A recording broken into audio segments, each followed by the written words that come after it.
Mid-year passport rankings have just been released, and Singapore has continued to hold the crown as the world's most powerful passport.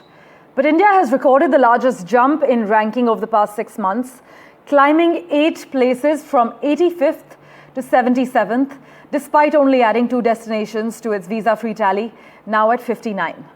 This is according to the Henley Passport Index 2025 that was unveiled. Currently, Malaysia, Indonesia, Maldives and Thailand are some countries that offer visa-free access to Indian passport holders, and countries such as Sri Lanka and Myanmar and Macau offer visa on arrival. But for the latest insights from the Henley Passport Index, let's go across to Vishal Vivek, who's been tracking the latest. Vishal, it's revealed that a significant transformation in mobility across the globe through this index, with Asian countries actually taking the lead?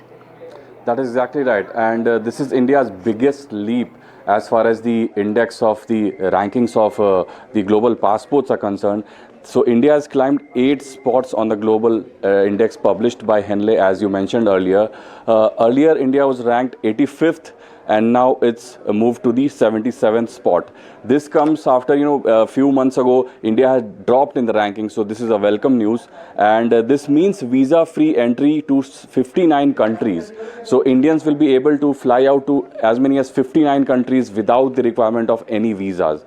And this also means visa on arrival to countries such as Sri Lanka, Macau, and 57 other countries. Both Sri Lanka and Macau are some of the most important tourist destinations in Asia. So that's a shot in the arm for both tourism in those countries and also Indians who want to travel to those countries.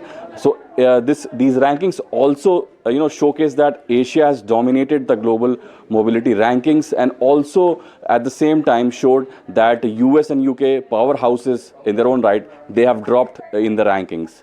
So what does this actually mean, these rankings? The first one is that travel freedom. The higher you are in the rankings, the easier is for Indians to go to as many countries. The number of countries you can explore significantly increases. The second one is global mobility. It shows that stronger passport means fewer visa hassles for work, study or tourism. Then there is national soft power. This is about diplomacy, how India has portrayed itself on the international arena through soft power. That is also signified through these rankings. And lastly, economic opportunity. So ease of doing business, international jobs and investments. These are some of the things that Indians can really benefit as far as these rankings are concerned. And the higher the rankings, the more beneficial it will be for Indians.